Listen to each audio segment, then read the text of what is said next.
and continue rule 15. This is class number, does anyone know what number this class is? It is number 100. Class 100, isn't it? Number 100, concerning the Alvin Bailey book, Treatise on White Magic. I don't know if there's 100 classes on white magic anywhere in the universe, so that might be a first. So who knows? What page are we on? You know, Joe? You would ask me that, wouldn't you? Yes, I would. Inquiring minds want to know. Somewhere around 18. 625, 626, somewhere around there. Okay, we moved along. Just off the cuff. I had to find, let me see if I see actual page number somewhere. Yeah, we're starting around 623, I think 624, something like that. All right. Now, Rick had a question about the masters and higher lives. What was your question, Rick? Yes, regarding, I've told Moshe that the schooling part is part of life. It goes on eternally, and that there are ranks among masters and there are ranks above masters. And I've read all of the Blavatsky, and so I'm up to here with that. But if you could just give us like a brief description of what comes above the human level, you know, what ranks, I call them ranks. Yeah. There are in the angels, archangels, gods. Okay, well, there's seven kingdoms. There's seven kingdoms over. There's seven kingdoms over all in this solar system. The first is, of course, the mineral, and the mineral is, even though it's called inorganic by the scientists, it is still alive, but it has a really low level of consciousness compared to human beings. The second stage is the vegetable, and in the vegetable, they are learning to have a sense of feeling. And so they don't have a consciousness the way we do, but they have a sense of feeling their way, so to speak. And then the animal kingdom, they have a sense of a consciousness that's higher than the vegetable, but still not as high as the human being. And then the next step up is the humans. And the human being is self-conscious. And let me see, I'm getting some feedback here for some reason. Let me see, Moshe. Okay, got that muted. So anyway, human beings are self-conscious. Now, what kind of consciousness do you think we need in over able to graduate to the next kingdom up, which is called the kingdom of God, wherein the consciousness of the masters dwell? What's the difference between the consciousness of a human and the consciousness in the kingdom of God?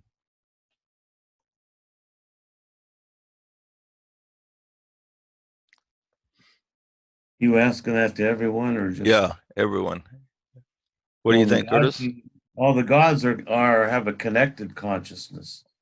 That's right. We have an individual consciousness. We're self-conscious, unlike the animals. Animals they don't think of themselves being like individuals like we are. We have a sense of being individuals. That's why we wear clothes and animals aren't concerned about wearing clothes. So we wear clothes because we are tuned into how we present ourselves to everybody else, you know. Now the difference between us and the next kingdom up is they are group conscious. They call it the soul conscious. Yeah, the soul is group conscious, and they tune into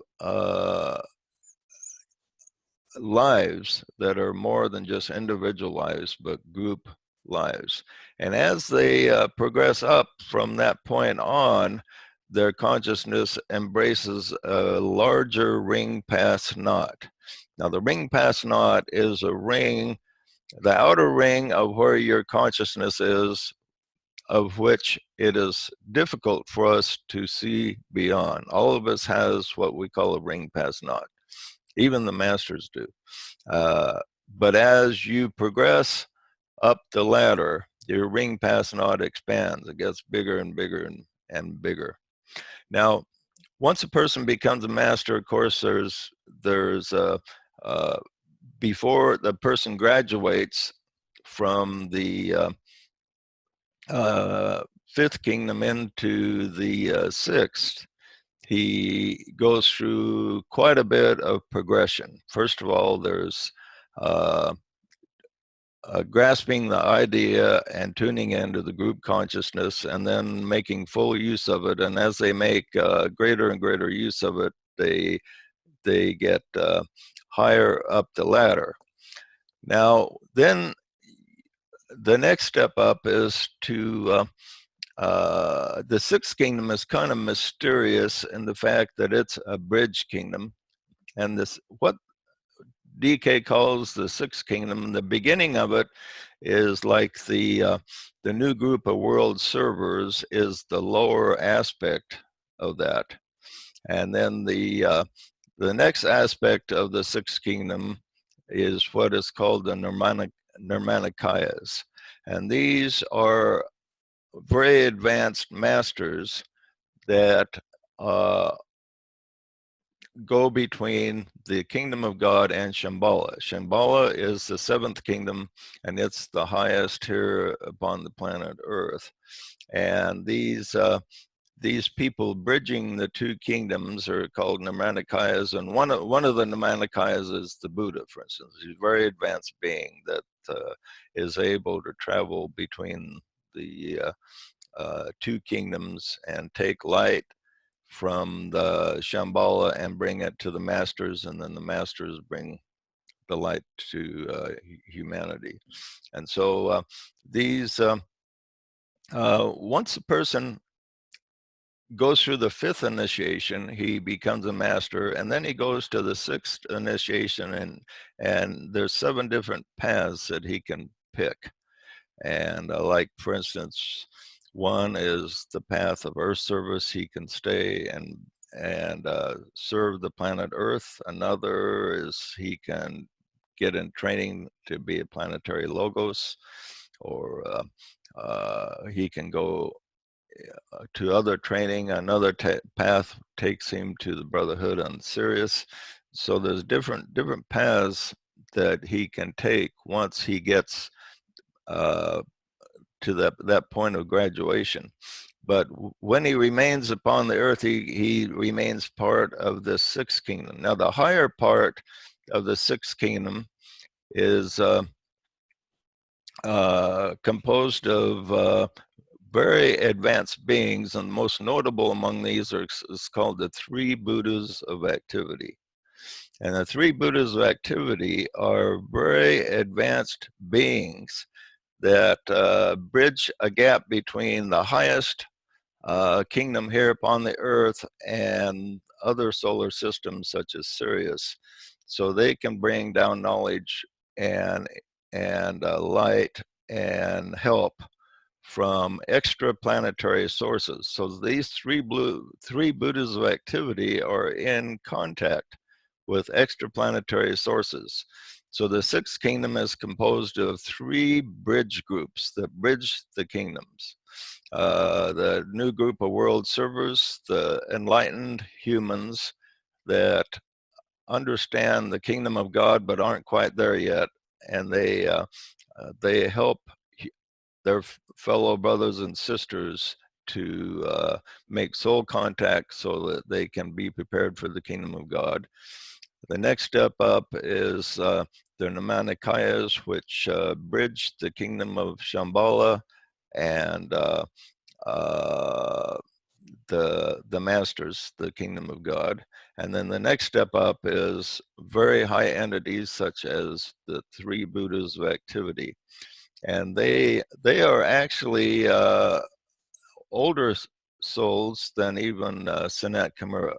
They're very ancient souls that are even older than him, and their purpose is to be here kind of as a consulting basis to kind of from my picking up on it, they help to keep Sanat Kumara on the straight and narrow, so to speak, on the right focus, to bring him into make sure he stays in contact with, in harmony with the highest intelligences, of which we're capable of being in contact. And so, aren't these all within what we call the cosmic physical plane, and there are correspondences so infinitely above that in the universe? yeah, that's true. And then the next step up is Shambhala. Like I say, Shambhala is composed of the Lord of the world, the Ancient of Days, who's called Sanat Kumara in the writings, and his associates, the Buddhas of activity and other entities. So we're not told of all of the entities associated with him, but these are very high entities, and these are entities that didn't graduate from the earth, but graduated from previous earths that have come and gone. And so they're very ancient souls. And so they established Shambhala here 23 million years ago. And they came from the planet Venus, not most probably from the physical planet, but from the higher etheric realms of the planet, and which DK tells us the lives there are very, very advanced. And so these are very high beings. So if a person takes the path of once he graduates from the lodge of the masters, he if he decides he wants to tread the path of the logos, he's got a very long path ahead of him. He won't be able to take that job until eventually a new Earth is created in another solar system and a galaxy far away, perhaps, to use the phraseology. Okay, any other comments, questions on that for that you want, Rick?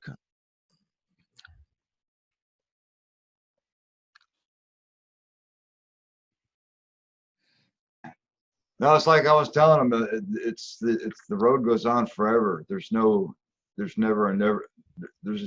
no end to learning new stuff.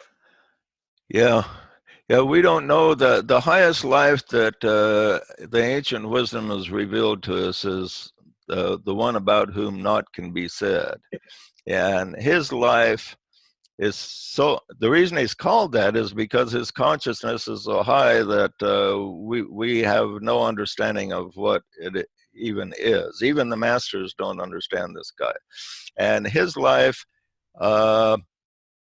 embraces 7 complete solar systems, of which the Earth and the Sun are one. Now, above Shambhala, I didn't mention was the solar lives. Now, the solar logos is much higher than our planetary logos, and he's very much more ancient than our planetary logos. And he was a human a very long time ago, but much longer, several systems ago beyond our planetary logos was when he was just a regular guy like old Rick here. So, and then above him, like I say, is this being called the one about whom naught can be said, whose life is the total composite of 7 solar systems, of which ours is one. And the center of which we are composed is the heart center. We are the heart center of this great being. And then Sirius is another one of them. People have speculated about which solar systems they are, and there's hints about them in the Bailey writings. And some people have made tabulations. I'm not 100% there sure. There's about 4 or 5 of them we know pretty sure which ones, which solar systems are part of it. Okay, but anyway, this dude, there's apparently lives above this guy also, but they're so beyond our consciousness that DK figures it's not even any thought about such a higher life is just speculation. And but there's definitely higher lives than even him. So he's probably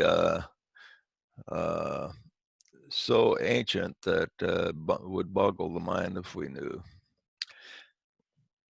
Okay, I have a question. yeah. Okay, according to Genesis, the earth with its intelligence brought forth the vegetable kingdom, the animal kingdom, and it brought forth different species of lower man, like Neanderthal man and Cro-Magnon man, but its intelligence couldn't bring forth Adamic man, or the higher aspect of the human kingdom, which is us. Does the Tibetan or any source indicate where the Adamic man might have come from like Sirius or some other star system? We know that we are not indigenous to this planet, although members of the human kingdom, the higher human kingdom, did interbreed with members of the lower kingdom and created different species and different levels of intelligence. But where did we originate from? You have any Well, idea? some of the teachings kind of present it this way, is that the intelligence of the earth created all the lower kingdoms and attempted to create man, but was unable to create him in such a way that he could be a self-conscious, intelligent being. And so the higher lives decided to intervene and assist man, and they brought in what we call the solar angels. And the solar angels have their habitation in the sun, and they're ancient souls that perfected themselves in a previous solar system. And so the solar angel, which the sons of mind stimulated, kind of cooperated with animal man to produce self-consciousness. And so they helped the earth. Now the Tibetan says that this event hadn't happened, the highest person on the earth right now would be like some primitive native in the jungles like somewhere, an Aboriginal person. an Aborigine.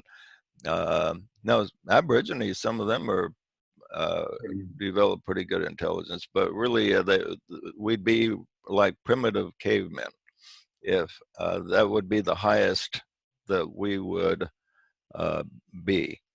Now, I kind of pick up that there was not complete unity on this. Some people thought this stimulation was too dangerous. By dangerous, maybe we would get intelligence before we could handle it, so maybe we'd wind up blowing ourselves up with nuclear bombs or something like that. So well, that almost happened in Atlantis. yeah, quite. We really screwed up there. So anyway, it was dangerous for this intervention to happen, but the Lord of the world, the Ancient of Days, made the decision to make this intervention, and this was apparently controversial among the higher lives. Not everybody agreed to it, but this is one of the reasons he's kind of called a rebel, because he supported this intervention. Now, it's quite possible that one of the reasons we're not picking up intelligence signals through our SETI program is that many of these other worlds didn't have the intervention. So the lives on many of these other worlds out there is probably quite primitive. And so there's definitely intelligent life out there like us, but it's pretty scattered. Just here and there would be a world that is like the Earth, where there was like this extra stimulation occurred. So Nat Kimura came to this planet about, according to Initiation Human and Solar, about 18 million years ago, and brought his spiritual entourage with him. And then in the Bible, it talks about the sons of God mingling with the daughters of men, where the races kind of commingled after that 18 million year ago period began. Yeah, that's the things in the Bible are more the recent history. Yeah, it was actually 23 million years ago they came here, but 18 million years ago was when the first self-conscious man was stimulated by Sanat Kimura. And after that, the solar angels came to assist us. So each one of us has a solar angel that is assisting us and helping us with our evolution. And the solar angel is one with our soul. And so it's part of our soul right now. And it will assist us until we achieve the status of a master, or close to a master. And then we will achieve contact with our actual monad, or our originating source. So we'll have that direct link, and then the solar angel's job will be done. So we have an opportunity in this Earth system to progress quite a bit faster than many of the other systems that are out there. So if we're successful, we can be a seed group for a good portion of our galaxy, to spread our life, go to other star systems, and populate them with our progeny. So it's interesting to think about there. And we've been told that there are some on this planet who achieved individualization on a previous. Oh yeah, on the moon chain. On the moon chain, you mean? On the moon chain. And some of those are the elder brothers, the masters, and some of the advanced beings that we know of. Yeah. And apparently the Christ wasn't part of that moon chain. The Buddha was, and he had a big advantage. And somehow the Christ, even though he started later than a lot of entities that came here, he was progressed miraculously fast. It might have been because of some ancient history he had on other worlds or something. I don't know, but he progressed much faster than anyone has ever progressed before, and so he's became our the head of the spiritual hierarchy on the planet. So that's kind of an interesting side note there. But yeah, there's a lot that's going on. There's very advanced lives on Sirius, but the Tibetan says that they don't have the same kingdoms we do. We have like animal, vegetable, and mineral, and he says that the kingdoms are different on there. So I would suspect the life forms may be quite a bit different on Sirius also. So yeah, and we're told that our main speculation should be on our own growth and not the lives of those we have no connection with. yeah, that's why even the masters don't put a lot of attention on one about whom not can be said, because even they don't understand him, so that they need to focus on their own sphere, and this is important. Okay, well, that's interesting diversion here. Any other questions on this subject before we move on? JJ, Yeah. The so-called Goodly Company, I would suspect they didn't come from either the Earth chain or the Moon chain. Would that be? Yeah, it's an interesting story about the Goodly Company. That's a group from another planet that came here to incarnate to stimulate higher evolution.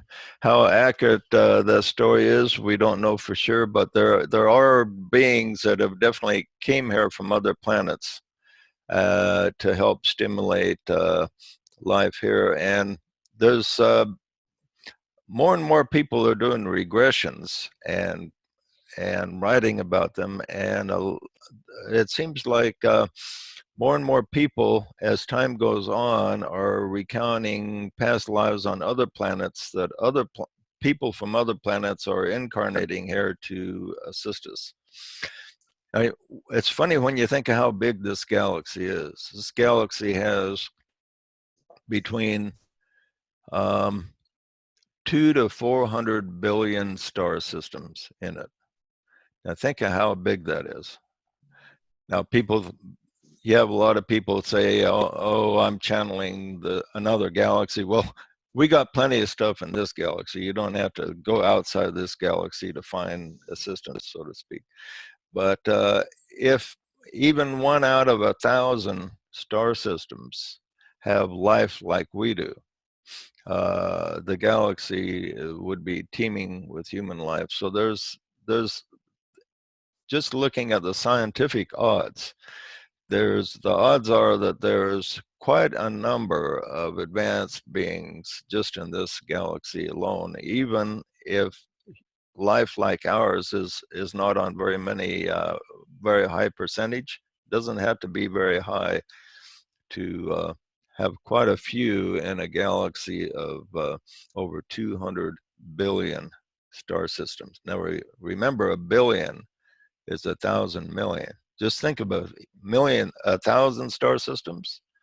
Then think of 1,000,000, which is a million, and then 1,000 million, which is a billion, and we've got between 2 to 400 billion in this galaxy alone. And then there are billions of galaxies that we've discovered already, and we don't know how many are in this universe we're in.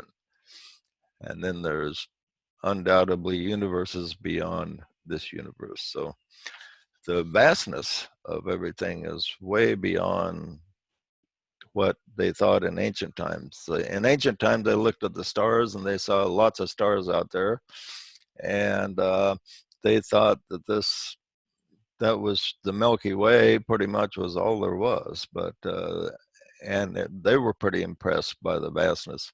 But now that we have the Hubble telescope and all these giant telescopes they reveal that the universe is just so tremendously vast. It just boggles the mind.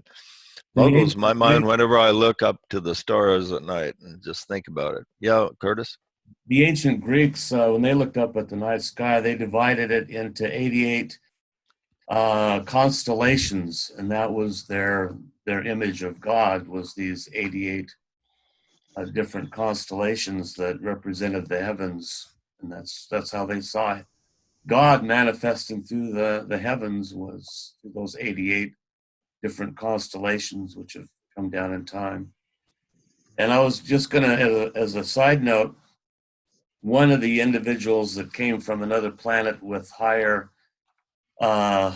knowledge to stimulate our evolution happened the beginning of the 19th century or the 20th century was Nikola Tesla, who allegedly came from Venus to introduce alternating current.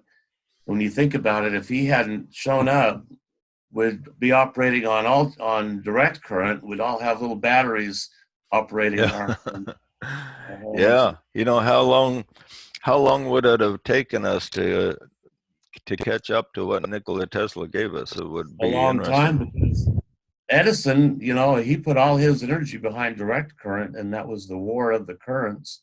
So without Tesla introducing that technology, we would have had no space age, no higher technology as we know it today Yeah, at all. the Tesla coil, which enables us to have radio reception and stuff, was a Television. miraculous invention that, you wonder, well, how in the world did he think about that? So, Right. yeah, so who knows where we would be without that guy. Right. Okay, without Edison, I think somebody else would have made the light bulb within a few years, but without Tesla, I'm not sure where we would be without that fellow. We wouldn't have we wouldn't have 110, 220. We wouldn't have any of the electrical cycles or currents that we have today. None of them. Okay, we'll continue on the lesson here. We just have a few minutes left, but we might as well, we have time for a couple things. We're talking about the things necessary to bridge the gap between the old age of Pisces and the age of Aquarius. And we're shifting from separative thinking to group thinking, and that which benefits the whole rather than the part. Now, every time a great step is taken towards synthesis with lesser merges with the greater point of, when the greater point of tension is reached, then there is some type, he says, of disaster or cataclysm and breaking down of the form aspect and of that which might prevent those concepts from manifesting on physical plane. So he wrote this in 1934, and as we pointed out earlier, that what happened shortly after he wrote this was World War II. And World War II broke down a lot of the barriers that would have prevented the New Age from manifesting. It just not only physically, it physically destroyed a lot of things we had to rebuild, and we rebuilt them better than before, but it destroyed a lot of ideology that it exposed. He says one of the things that did it exposed by making it obvious that Nazism was a negative teaching and way of life. And it exposed what evil really is that needed to be put down so the door to evil could be closed. Now, the door to evil is far from being completely closed, but at least World War II exposed the evil to us in such a way that it can be eventually suppressed. But before World War II, and in not too recent past times, it was kind of normal for somebody to get power to just invade their neighbors and just expand their kingdom by force as quickly as possible.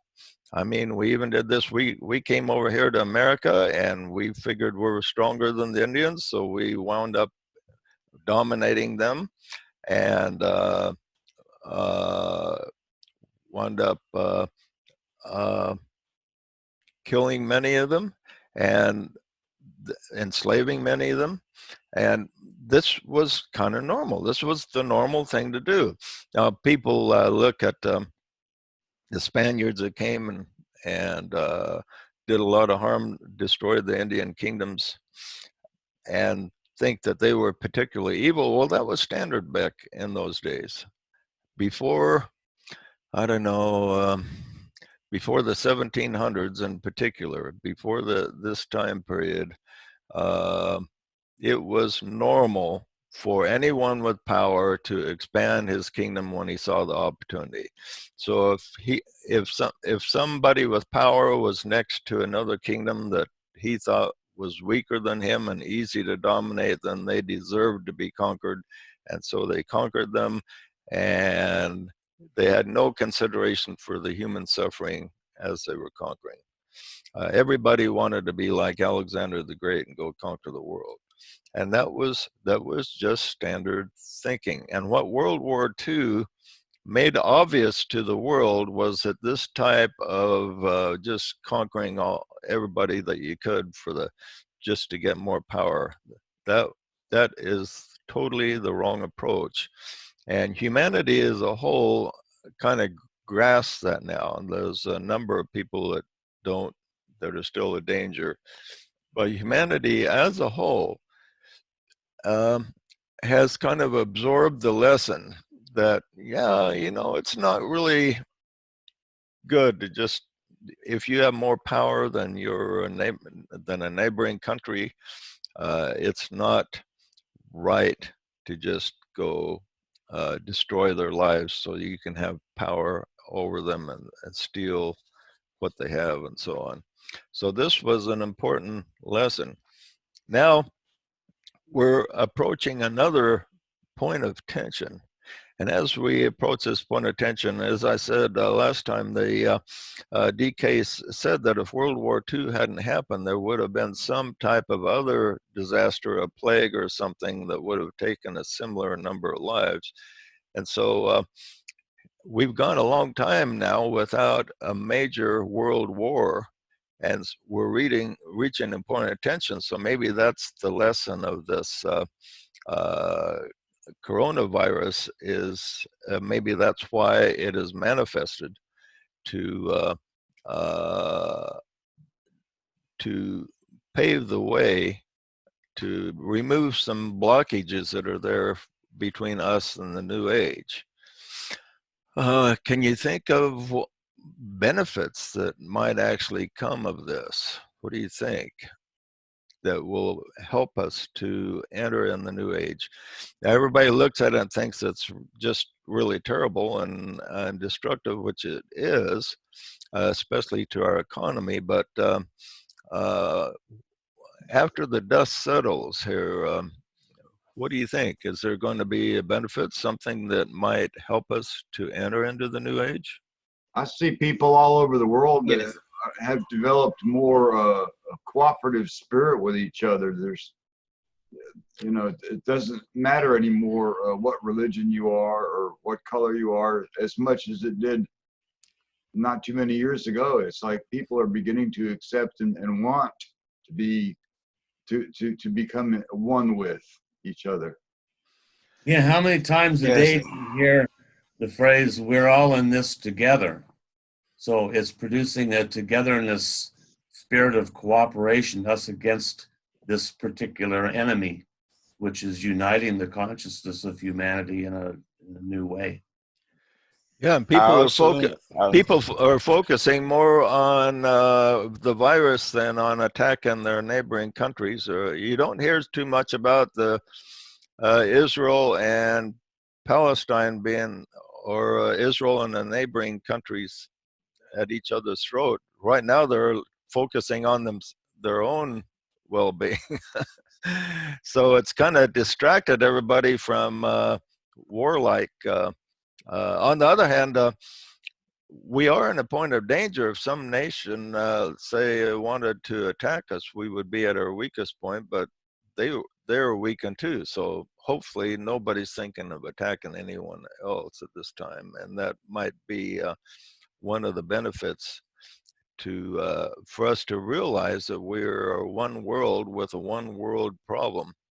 Now, Reagan once said that one thing that could bring us together is if we were attacked by some alien species and we all had to focus on, as a one world, on one world survival, which is an interesting point. And we're a little bit like at that point with this virus. It's affected the entire world, and the entire world is reacting almost as one life. Almost every nation is trying to solve this in the same mode of thinking. Well, hopefully it'll unify the world in dealing with the problem of China, and for one way or another, the CCP will collapse. Yeah, yeah. So it's, Also, I see economic restructuring after the coronavirus incident. I think that the world economy may not run exactly the way it has run before. So, yeah, it's going to be interesting to see after the dust settles. Say, I don't know how long that'll be. Let's move ahead to the 1st of January of next year and visualize where we could be. We could be in a lot worse situation. Maybe the whole economy will collapse. Who knows? Hopefully that doesn't have to happen for us to learn our lesson. But that's a possibility. Maybe this is just the beginning of changes. And there'll be a lot of people trying to get back to the way it was and to get more power. Yeah, I don't think we'll ever go back to the way it was completely. I think this is going to change the world permanently in some ways, some for the better and some for the worse. And then we as humanity will have to make adjustments so that we can hopefully take positive steps into the new age. The new age will be fully in, according to DK, in probably about another 120 years or so. So during the next 120 years or so, or at least the next 100 years, we're going to be making a lot of adjustments. And then we can, those of us who are in harmony with our soul will be able to reincarnate if we desire into an age where we can really make the best of our lives, which will be great without worrying about war or poverty or anything like that. That will be a great place to be able to incarnate into. Okay, he says, there's a problem for hierarchical workers. That is, how to avert the dreaded suffering and carry man along whilst the tidal wave of the spiritual realization sweeps over the world and does its needed work. Hence the present call to service, which is sounding like a trumpet in the ear of all attentive disciples. So you guys identify with that? Have you kind of heard a trumpet call you to attention saying, hey, Solomon, you gotta do something to make the world a better place here. And so all of us should have heard that trumpet call in our lives to service. And when that call first happens, the disciple's kind of in the dark and he thinks, well, I'm not sure what to do. I don't know if I can do anything. I don't know if I'm talented. I don't know if I count for anything. But he's received this call as if it were a trumpet, so to speak. And I think everybody in this group here has felt that, and you want to do something. And so figuring out what to do, what your steps you can take, that's the big quest.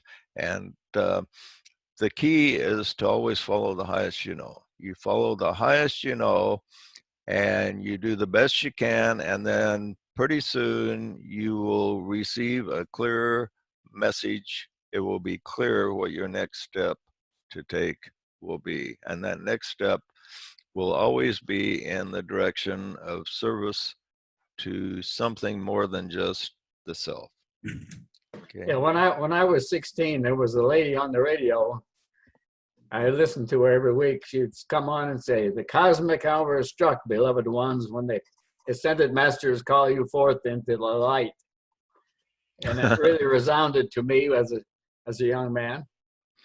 Well, good. Yeah, sometimes just one sentence heard as you're progressing through life will change your whole life. And I've read biographies before where people have just stumbled across one sentence that just entered their head that changed the direction of their life once they thought about it. It's like a seed thought for them. He says there are many who seek to respond to the call to service, but many carry with them personality problems that present significant difficulties to the hierarchy, making them not as useful as they could be. You can kind of visualize if you were a master yourself and you had to work with, klutzes like us, who are just kind of stumbling along, making the best of things. And the master is thinking, well, I guess I got to plow with the horses I got. They probably think so. We'll do the best with these guys and send them impressions and hope that they follow them. So the disciple gets an impression, and then he kind of gets it half right, and you can kind of visualize the master up there thinking, boy, wish the guy was a little bit more accurate in getting the right impression, but at least he's trying. So you can kind of visualize the masters have to be individuals of extreme patience to work with imperfect souls such as ourselves. And the greatest evidence of our imperfection is how difficult it is, even for disciples that desire to serve. It's hard for a person to find even one other person in this whole world with which they can be in complete harmony in the soul with that person. Now, finding two other people, it's very difficult to do that. But finding, say, a group of 24, that's even more difficult to have the harmony where they can all see through the eyes of the soul together. And you can imagine the difficulty of producing a group of 144,000 that can all see through the eyes of the soul together. But just finding one other person, and that's the start. Find just one person that you can be with and see as one through the same eyes together.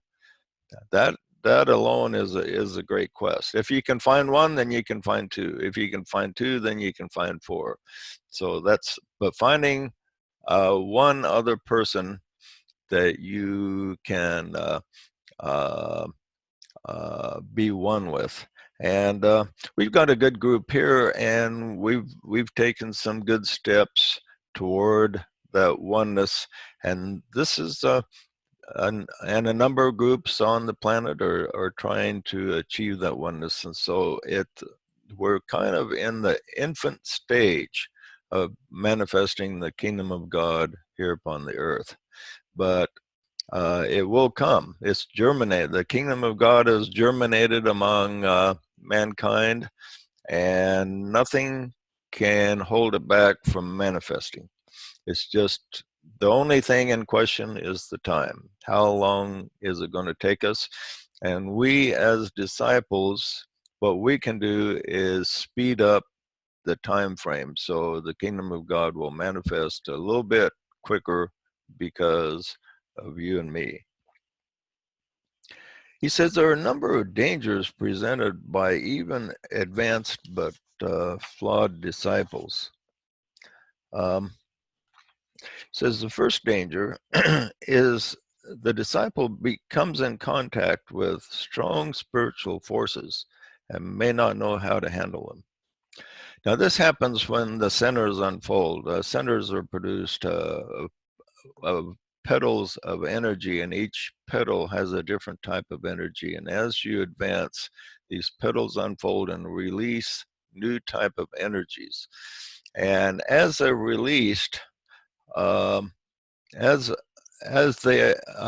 your centers are open and new energies are released, or maybe you make a spiritual contact, maybe a master decides he can use you, and so he may link up with you, and if there is a link up of any kind, you will feel a tremendous inflow of energy. And he says the problem is when these new energies come, the disciple sometimes doesn't know what the devil's going on. He thinks that he may have a problem. It may produce actual physical problems with him.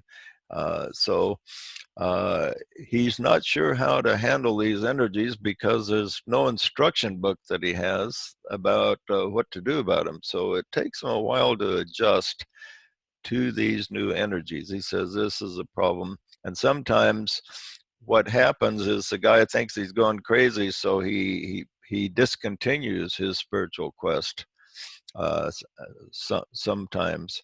And others will continue and adjust to the energy, and then eventually come to understand and use the energy in the right direction. Okay, so that's a problem that they go through.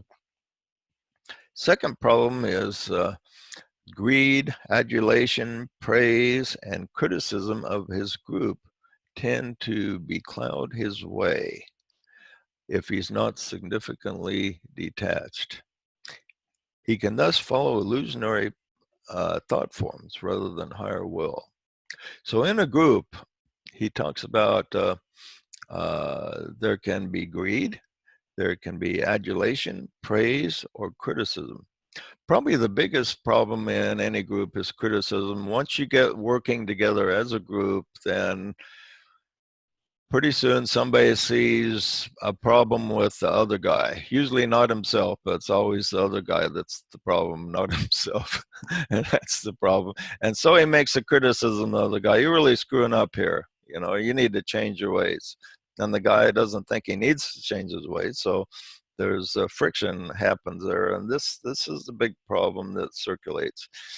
But another problem is praise. Say, you think your leader or associate in the group is doing good and you give him a lot of praise, and maybe several other people come, maybe somebody does a really good job at something and that starts to go to their head and they think they're better than everybody else. So that creates a major problem also. So he says the key to this is for the disciple to be detached, to separate himself from himself so he can look at the group completely without bias, completely without thinking of himself as being the center of the whole thing, but a part of the whole thing, and looking at the whole rather than the part. That's a really difficult lesson for disciples to learn, but extremely important.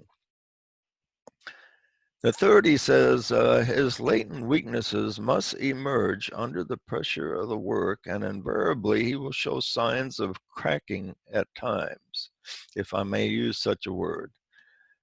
When he uses common phraseology, he often says that, if I may use such a word. I think it's kind of cute the way he words that. He says the personality faults become strengthened as he seeks to carry out his particular form of service to the world. Now, this is interesting that, so you take anyone that just says, okay, man, I want to really be of service. I want to count for something. So he plunges ahead, and the people that plunge ahead and really try to do something, they wind up being a center. They get a lot more criticism, and they also show their faults a lot more than, say, somebody that's just kind of on the sideline, not doing much, just kind of watching things happen. This guy doesn't generate much attention and doesn't get much criticism, but somebody that's really plunges in and tries to get something done, he will generate a lot of attention, and part of it will be justified because the DK points out that his flaws, and all of us have flaws, his flaws will then become manifest, and because his flaws will become a lot clearer than the guy not doing very much, people will often say, you know, this guy is, you know, he's not really, be best if we were just rid of him because he's a problem. You know, he needs to be more like Carl over here that's just behaves himself. But Carl over here isn't doing much. If Carl did something, well, then he would expose his flaws also, and he would generate a lot more criticism. So you notice when somebody becomes a mover and a shaker, they will generate criticism. They'll step on some toes. This is a problem, he says, and it's just something that occurs. And so the group needs to, again, have some sort of detachment and look at the good of the whole and ask themselves, are we accomplishing more good than bad? So look at the good that is the people are trying to accomplish, because we need these movers and shakers. Even though they may step on toes, we still need these, because otherwise maybe nothing much would be happening. He says, I refer to the service which is self-sought and formulated on a background of personal ambition and love of power, if only partially recognized or not recognized at all. He, the disciple says, is under strain naturally, and like a man carrying a heavy load up a steep hill, he discovers points of strain and evinces a tendency to break down physically and to lower his ideal so as to conform to weaknesses. So this is a problem, is that he's to perform the work efficiently and correctly in harmony with the soul is quite strenuous. So he often adjusts himself downward to a lower level than he should be. So the disciple needs to stay in contact with the soul, so the end result of his work will be beneficial. But the disciple has lots of temptations to not perform to his highest level.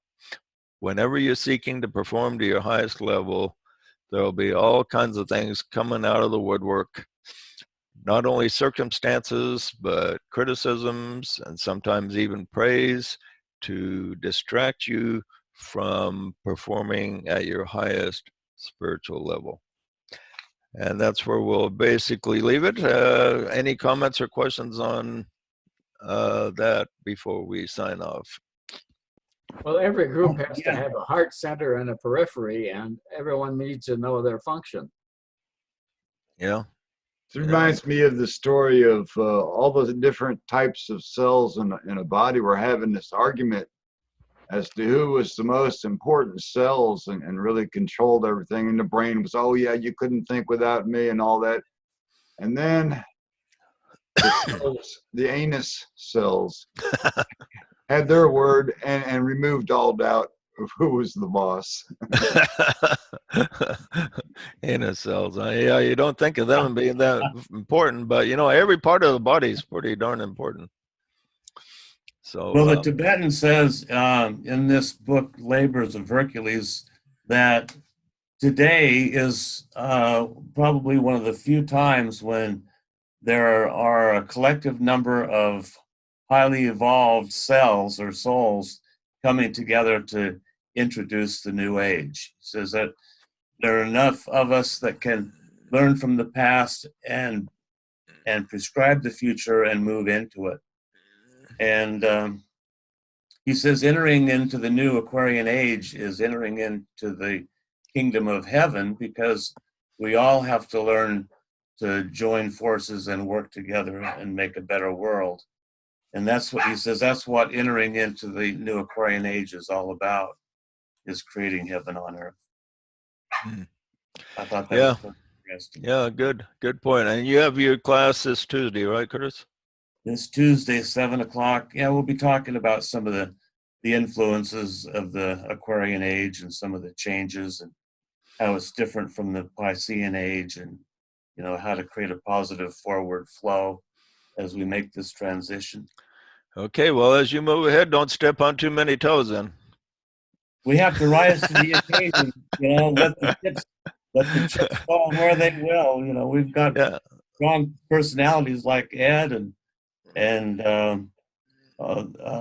others that, they just speak up, and you can't hold them back, Joe. They're just movers and shakers. Yeah, it's interesting. Contemplate what these case talks about, the flaws and the problems of the disciples as they move ahead. Their flaws become obvious.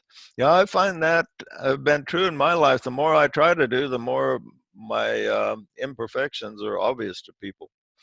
So you encounter huge opposition, but that's the mark of a true initiate, is to rise above it all. The Yeah. brighter light reveals more of the warts. Yeah. Yeah, that's true. The light and darkness combined reveal what's going on. Okay, everybody, it's great to have you, and interesting discussion, and we'll be wrapping this up probably, I guess maybe 2 more lessons. We'll be wrapping up this Treatise of White Magic, and we'll move on to something new. I wanted to say one thing. Oh, Rachel, good to see you. Good to see you. I got my surgery moved up. It's on the 28th, so I will have surgery on the 28th of this month. So everyone just keep me in your thoughts and prayers, please. The 28th, okay. Let me see. Today is the 19th. Yeah, when we meet together next Sunday, we'll have to put you in the center of the circle for us. And Thank you. I'm sorry I joined today, but yeah, I'm here, and I'll be there next Sunday as well. Okay, and okay, well, great. We'll. What time is the surgery, Rachel? I think it's actually. Let me grab the paperwork real quick. Hold on 1 second. It is at arrival time. Let's see. Don't take any medicine. Probably go on for a while. You can tell us next week if you can't find it there. Yeah. Yeah, I think it might be before 10. I'll check and I'll make sure, and I'll have the information. Yeah, let us know. Let us know next week. Okay, we'll Mhm. meet next week, Sunday at 2 p.m. Mountain Daylight Time. Okay. All right. Okay. Until then, we'll see you next week. Okay. Bye, everyone. Or Tuesday. Oh yeah, you'll see Curtis Tuesday. Those of you who are into the labors of Hercules, which is really interesting. Yeah. All right. Have a great week, everybody.